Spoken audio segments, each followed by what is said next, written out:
ኢራንና በአሜሪካ በእስራኤል መካከል ባለው ጦርነት እንግዲህ አደፋፍሮት ትችላለ ተብሎ ሞተር ፈቶ መጨረሻ ላይ መግጠም እንዳቃተው ሜካኒክ የጨነቃቸው ጋሽ ትራምፕ ያለ ፕላን ተሯሩጦ የገቡበት የኢራን ጦርነት ምንም አይነት ድል እያመጣ አለመሆኑን ተከትሎ እንግዲህ ጭንቅ ውስጥ እንደሆኑ ይታወቃል። ያለ ፕላን የገቡት ከዛ ድል ብሎ ያሰቡት የኢራን መንግስት መገልበጥ ምናምን የሚባሉ ነገራቶች እየራቁ መምጣታቸውና ሩቅ ናቸው። በቃ ላማለኝ በሰማይ ደውላ ማጣቅም ሆኖባቸዋል። ይህንን ተከትሎ እንግዲህ መጀመሪያ እንደራደር የሚል በባክ ቻናል በኩል የመደራደር ፍላጎትን እያሳዩ የነበረ ቢሆንም ያው ኢንፐብሊክ ይፎክራሉ። ያው ጦርነት ይታወቃል። ኢንፐብሊክ እየተፎከረ ከጀርባ እንደራደር እንደሚባል ይታወቃል። ሶ እንደራደር ብለው በላኩት መልእክት የኢራን መንግስት ጦርነቱን የጀመራችሁት እናንተ ናችሁ፣ ምንጨርሰው ደግሞ እኛ ነን፣ እኛ ባልነው ሰዓት ነው እንጂ ከእናንተ ጋር ድርድር አንፈልግም ሲል ነበር። ቢኮዝ ኢን ደ ሚድል ኦፍ ድርድር ነው ጥቃት የፈጸማችሁብን። ስለዚህ ከእናንተ ጋር ድርድር አንፈልግም አንቲል እዚህ ሚድል ኢስት ላይ ያላችሁን ኢንፍሉዌንስ እስክናጠፋ ድረስ አንደራደርም ሲሉ ነበረ። ይህንን ተከትሎ እንግዲህ በነ ትራምፕ በኩል ሌላ ሶስተኛ አማላጅ መሀል ላይ እንደገባ ነው እየተነገረ ያለው። ከዛ ውስጥ እንግዲህ ፑቲንና ፓኪስታንና ሩሲያ አንድ ላይ ገብተው እንግዲህ በአማላጅነት ለማደራደር እየሞከሩ እንደሆነ እየታወቀ ያለው። ፑቲንም ደግሞ ከትራምፕ ጋር በዚህ ጉዳይ በስልክ እንዳወሩ ታውቋል። ናው እነዚህ አማላጆች እንግዲህ የኢራን መንግስትም አናግረው ነበረ። የኢራን መንግስት አናግረው ከኢራን የተሰጣቸው ሶስት ቅድመ ሁኔታ ለድርድር ሶስት ቅድመ ሁኔታ አንደኛው የኢራንን ሌጂትሜት ራይት ያክብሩ። ሁለቱም የኢራን ሌጂትሜት የሆነ ራይት ያክብሩ። ይሄ ማለት ምንድነው? ኢራን ልክ እንደ ማንኛውም ሀገር ኒውክሌር የማብላላት ለሲቪሊያን ፐርፐዝ የማብላላት መብት አላት። እሱን ያክብሩ። ማንኛውም ሀገር እንዳለው እኛም ልናብላላ አይደል እንዴ? ስለዚህ ማንኛውም ሀገር እንዳለው ሁሉ የማብላላት መብት አላት። አንድ ሁለተኛ ማንኛውም ሀገር ራሱን ዲፌንድ የሚያደርግበትን ሚሊታሪ ማለት የሚሊታሪ ትጥቅ የመታጠቅ መብትና የማምረት መብት እንዳለው እኛም ባላስቲክ ሚሳይል የማምረት መብት እንዳለን እነዚህን ሌጂትሜት መብቶቻችንን ያክብሩ። አንደኛ። ሁለተኛ ደግሞ ይክፈሉን አሉ። ይክፈሉን። አሁን አግሬሲቭሊ መጥተው ያለምንም ምክንያት አገራችንን ወረው ላደረሱብን ውድመት ይክፈሉ፣ ክፍያ ካሳ ይክፈሉ። ሶስተኛ ኢንተርናሽናሊ ባይንዲንግ በሆነ ስምምነት ከዚህ በኋላ ኢራንን ላያጠቁ ቃል የሚገቡ ከሆነ እንደራደራለን ብለዋል። ሶስት ቅድመ ሁኔታዎችን አስቀምጠዋል የኢራን መንግስት። የማይከፍሉ ከሆነና ግን የማይከፍሉ ከሆነ እንዲሁም ደግሞ ይህን እነዚህ ሶስት ቅድመ ሁኔታዎች የማያሟሉ ከሆነ ግን ጦርነቱን እናቀጣጥለዋለን፣ የምንልክላቸውን ሚሳይል ይሞቁታል፣ ከሚድል ኢስትም ተጠራርገው እስኪወጡ ድረስ ወደኋላ አንልም የሚል ነገር እያሰሙ ነው ያሉት።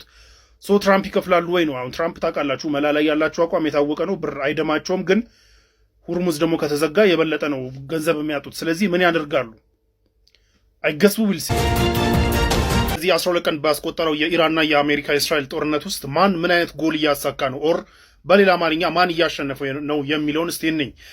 ማን እያሸነፈ ነው የሚለውን ለመረዳት መጀመሪያ ማን ምን አይነት ጎል ነበረው የሚለውን ማወቅ ጥሩ ነው። ስለዚህ መጀመሪያ ላይ አሜሪካና እስራኤል የነበራቸው ጎል እንደምታውቁት የኢራንን መንግስት መገልበጥና የእነሱን ፑፔት መንግስት መመስረት ነው። በሌላ በኩል ደግሞ ከኢራን ደግሞ ለድል ለማሸነፍ የሚጠበቅባት ምንድን ነው? ይህንን ማክሸፍ ነው። ፎር ኤግዛምፕል እንደ ኤግዛምፕል ብንወስድ ለምሳሌ በአድዋ ጊዜ ጣሊያን የነበረው ጎል ኢትዮጵያን አንደር ኮንትሮል ማድረግ ነው። የኢትዮጵያ መንግስት ንዶ ኢትዮጵያን በቁጥጥሩ ስር ማድረግ ነው። ከኢትዮጵያ መንግስት ደግሞ ያኔ ከነበሩት የኢትዮጵያ አርበኞች ደግሞ ይጠበቅ የነበረው ብቸኛና አንድ ነገር ምንድን ነው? ጣሊያን ሄዶ ሞሶሎኒን መግደል ሳይሆን ይህንን የጣሊያንን አምቢሽን የጣሊያንን ጎል ማክሸፍ ነው፣ እንዳይሆን ማድረግ ነው። ልክ በዚሁ ልክ እንግዲህ አሜሪካና እስራኤል የነበራቸው ጎል የኢራን መንግስት ገልብጦ በእነሱ ፑፔት የሆነ መንግስት በማስቀመጥ ቨርቹዋሊ የኢራን መንግስት መቆጣጠር ነው በእነሱ በኩል የነበረው። ኢራን ደግሞ ይህንን የማክሸፍ ስራ ነው እየሰራች ያለችው። ናው 12 ቀን ባስቆጠረው ጦርነት እንግዲህ እስካሁን ድረስ እንኳን አይደለም የኢራን መንግስት ሊገለበጥ ይቅርና የበለጠ እየጠነከረና የበለጠ አደገኛ እየሆነ እየመጣ ነው ያለው። በአሜሪካ በኩል ሲጀመር መጀመሪያም ቢሆን የአሜሪካ የጦር አመራሮች ለትራምፕ ነግረውት ነበር እንደማይሳካ።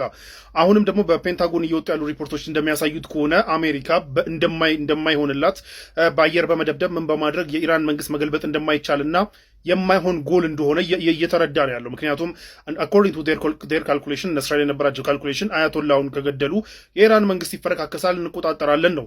ፕላን ቢ ደግሞ ይህ ካልሆነ ደግሞ ተቃዋሚ እናስታጥቅና እናስገለብጣቸዋለን ነው። ይህ ሁለት ፕላን ነበራቸው። ነገር ግን እስካሁን ድረስ በታየው ነገር ምንድን ነው? ምንም ነገር ሊሳካ አልቻለም።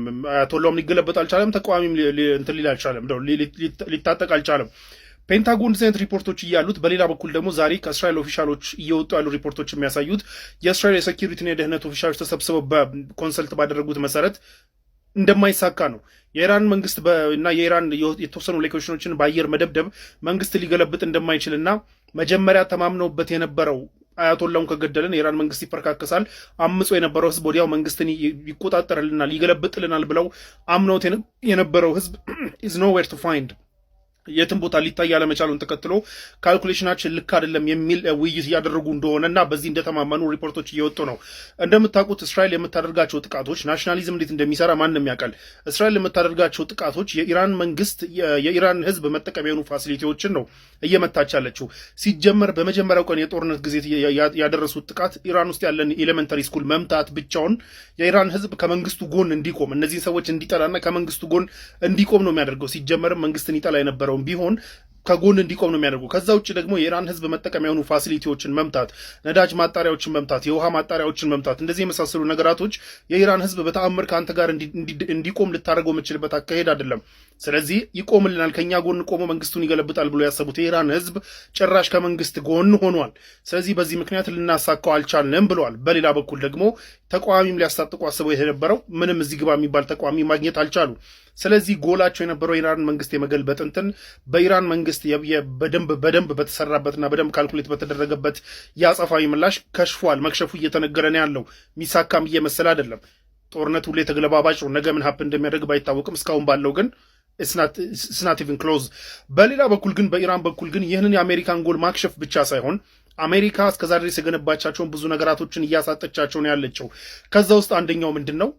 የአሜሪካን ኢንቪንሲቢሊቲ የሚባለው ሳክስ መሆኑን፣ ሆሊውድ ላይ ያለው ኢንቪንሲቢሊቲ መሬት ላይ የወረደ አለመሆኑን አሳይቷል። አሜሪካን የነካ ምናምን በቃ አሜሪካ ማትሸነፍ ምናምን ተደርጋ ትታሰብ የነበረ ቢሆንም ኢራን ግን በከፈተችው በጣም መልቲ ፍሮንት በሆነ ውጊያ አሜሪካ ምንም ልትቋቋሙ እንዳልቻለችና የራሷን አሴቶች እንኳን አይደለም ፕሮቴክት አድርጋቸዋለሁ ያለቻቸውን አላዮቿን ወዳጅ ሀገራቶቿን ቀርቶ የራሷን አሴቶች ሚድል ኢስት ውስጥ ያሉት የራሷን አሴቶችና ኢን ትሪሊየንስ ኢን ቢሊየንስ ያወጣችባቸውን የሚሊተሪ ቤዞች ኢቭን ዲፌንድ ማድረግ አልቻለችም። ይህንን ማድረግ አልቻለችም። ከዛ ውጭ ደግሞ የሁርሙዝ ሰርጥን ኢራን ተቆጣጥራ አሜሪካ ብትዝትም ምንም ብታደርግም መርከብ ልካለው ብትልም የጦር መርከቤን ልካለው ብትልም ኢቭን ያ ሁሉ የተወራለት አብርሃም ሊንከን ራሱ ምንም ሊያመጣ አልቻለም። ይህ ሁሉ ነገር ባለበት የሁርሙዝ ሰርጥን እንኳን መቆጣጠር አልቻሉም። የኢራን ሪቮሉሽነሪ ጋርድ ባይ ዘ ዌይ የዓለም ህዝብ በበርሜል $200 ለመክፈል ነዳጅ ይዘጋጅ ብለዋል ዛሬ። ምክንያቱም ምንም ሊያደርጉ አልቻሉም። ማንንም ኤስኮርት አድርገውም ሊያሳልፉ አልፈለጉምም። ሪስክ አለው አንመጣም እያሉ ነው እና አሜሪካ ኢራን በከፈተችው በጣም መልቲ ፍሮንት በሆነ ውጊያ አሜሪካ ሚድል ኢስት ላይ ያላትን አሴቶች በሙሉ እንድታጣ አድርጓታል። ናው ዴንጀረስ ቲንግ ከአሴቶች ከማጣት ንብረት ከማጣት ምናምንና ስምህን ይሄ ምንድን ነው ኢንቪንሲብል ነህ ምናምን ከሚለው ነገር ይህን ሁሉ ከማጣት ደግሞ የበለጠ ዴንጀረስ ቲንግ ምንድን ነው? አሜሪካ ገንብታ የነበረቻቸውን ትረስት ወርድ የሆኑ ወይም ደግሞ የመተማመን የነበሩ ከሌሎች ሀገራቶች ጋር የነበሩ መተማመኖች ተሸርሽረው ዜሮ መግባታቸውን ነው። እንደምታውቁት የሚድል ኢስት ሀገራት በሙሉ አሜሪካ ፕሮቴክት ታደርገናለች ብለው ይተማመኑ ነበረ። ቤዝ ሰጥተዋት ነበረ፣ ሚሊተሪ ቤዝ ሰጥተዋት ነበር። ኢንትሪሊየንስ ይከፍላሉ፣ ብዙ ብር ይከፍሏታል ምናምን ስታፍ።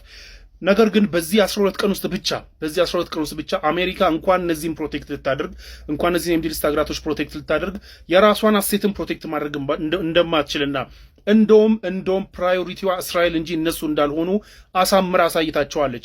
በዚህ በጣም ዲስአፖይንትድ የሆኑት የሚድል ኢስት ሀገራት አሁን እየወጡ እንዳሉ ሪፖርቶች በተለይ የሩሲያ ሚዲያዎች እያወጡት እንዳሉት እሳን ኮንፈርምድ ግን እያወጡት እንዳሉት ምንድን ነው ፎር ዘ ታይም ቢንግም ለጊዜውም ቢሆን ቢያንስ የአሜሪካ ቤዞችን ከሚድል ኢስት ኤክስፔል ለማድረግ እየተነጋገሩ እንደሆነ እየተነገረን ያለው ቢኮዝ እነሱን ኤክስፔል ካደረግን አትሊስት ኢራን እኛን ማጥቃት ታቆማለች የሚል ድምዳሜ ላይ እንደደረሱ እየተነገረን ያለው ለጊዜውም ቢሆን። በኋላ ጦርነቱ ከቆመ በኋላ በድርድርም በምንም ዲል እናደርገዋለን፣ ግን አትሊስት ፎር ናው አሜሪካን ከየቤዞቻችን ኤክስፔል እናድርግ የሚል ውይይት ላይ እንዳሉ የሩሲያ ሚዲያዎች ይዘውት እየወጡ ነው። አንኮንፈርምድ ቢሆንም ግን አትሊስት ኮንፈርምድ የሆኑት ነገራቶች በአሜሪካ ዲፕሊ ዲስአፖይንትድ እንደሆኑ ፕራዮሪታይዝ እንዳላደረገቻቸው ከዚህ በኋላ ከእሷ ጋር እንዴት መስራት ምን ይጠቅመናል ወደሚልና እንዲሁም ከአሜሪካ ኢንቨስትመንቶች ወደ 2 ትሪሊዮን የሚሆን ገንዘብ ዊዝድሮ ለማድረግ እየተንቀሳቀሱ ነው። ይሄ ማለት አሜሪካ የገነባችው ትረስት ሚድል ኢስት ላይ የገነባችው ትረስት አፈር በልቷል። ከዚህ በኋላ ሊተማመኑ አይችሉም። ቢኮዝ በተግባር አሳይታቸዋለች ፕሮቴክት እንደማታደርጋቸው ኬፐብልም እንዳልሆነች ኤንድ ደግሞ ኬፕ ያላትንም አሴት ደግሞ ሰብስባ እስራኤልን እንጂ ፕሮቴክት የምታደርገው እነሱን እንዳልሆነ አሳይታቸዋለች። ደን ከሚድል ኢስት ደግሞ በባሰ መልኩ ደግሞ አዘር ቲንግ ምንድን ነው ፓትሪዮት ሚሳይሎቿንና ይሄ አንቲ ባሊስቲክ ሚሳይል ዲፌንስ ሲስተሞቿን እዚህ ዲፕሊት በማድረጋቸው የኢራንን ሚሳይሎች ዲፌንድ ለማድረግ በሚሞከር ሙከራ ዲፕሊት ማድረጋቸውን ተከትሎ እስራኤልም እየተቀጠቀጠች ነው። ከቀናት እየገፉ በመጡ ቁጥር የኢራን ሚሳይሎች ወርደው የሚያደርሱት ጉዳት በደንብ እየጨመረ እየመጣ ነው። ለምሳሌ የኢራን ባሊስቲክ ሚሳይሎች በመጀመሪያዎቹ ቀናቶች የሚተኮሱት ቁጥራቸው ብዙ የነበረ ቢሆንም ያን ያህል ወርደው ጉዳት አያደርሱም ነበር። የአሁኖቹ ግን ቁጥራቸው ትንሽ ቢሆንም ግን ወርደው ከባባድ ጉዳት እያደረሱ ነው።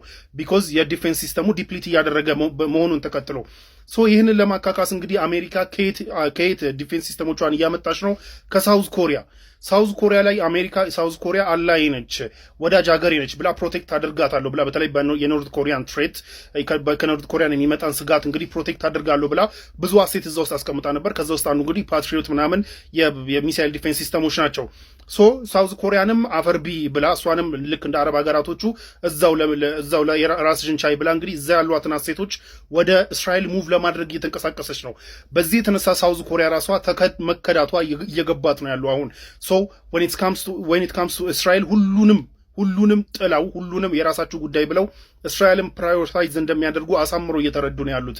ናው ሳውዝ ኮሪያ ብቻ ሳይሆን ሌሎችም እዛ አካባቢ ላይ በተለይ የቻይናን ትሬት ከአሜሪካ ጋር ሆነን አሜሪካ ያለችን የቻይናን ትሬት ችግር የለውም የሚሉ የነበሩት ሌሎች ሀገራቶች ራሱ እነ ታይዋን፣ ኢቨን ፊሊፒንስ፣ እነዚህ ሀገራቶች ከሳውዝ ኮሪያ የአሜሪካ ሚሊተሪ አሴቶቿን ማውጣቷን እያዩ ጭንቅ ውስጥና ማጉረምረም ውስጥ ነው ያሉት። ምክንያቱም ቀጣይ እኛ ነን፣ ስለዚህ አሜሪካ ምንም ቢመጣ እስራኤል እንጂ ዲፌንድ የምታደርገው እኛን አይደለም የሚል አሜሪካ ለብዙ ዓመታት የገነባቸውን ትረስት ማጣት ቻለች። አፈር በልቷል ትረስቷ።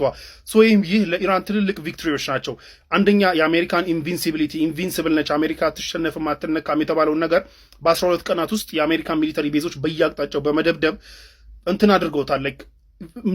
እንደምትመታ ውድመት ሊደርስባት እንደምትችል አሳይተዋል።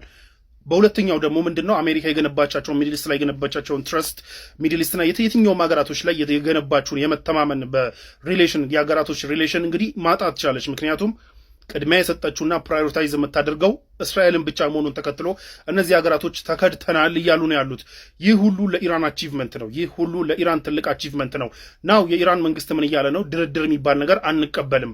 ከዚህ በኋላ የዓለም ህዝብ ርካሽ የሆነ ነዳጅን ኢንጆይ እያደረገ የኢራን ህዝብ በሳንክሽን የሚጨነቅበት ምንም አይነት መንገድ የለም ከዚህ በኋላ። ስለዚህ ኢዘር ሳንክሽኑን ታነሱና አርፋችሁ ትቀመጣላችሁ ወይም እያንዳንዳችሁ በበርሜል $200 ለመክፈል ተዘጋጁ ብሏል ለዓለም ህዝብ። ይህ ሁሉ ለኢራን ዊን ነው። ለአሜሪካ ግን በጣም ብዙ አይነት ነገራቶችን ሉዝ እያደረጉ ነው ያሉት። ጦርነት ተገለባባጭ ነው እና በቀጣይ ቀናቶች ምን ሀፕን ያደርጋል የሚለው ገና የሚታይ ነው የሚሆነው። ነገር ግን የኢራን ቴሪቶሪ ዝም ብሎ መደብደብ የኢራን መንግስት የሚገለብጥ ሳይሆን እንደውም የኢራን ህዝብ ከመንግስቱ ጋር የሚያሰልፍ ሆኖ ግን ታይቷል። ይህ ትልቅ ኪሳራ ነው።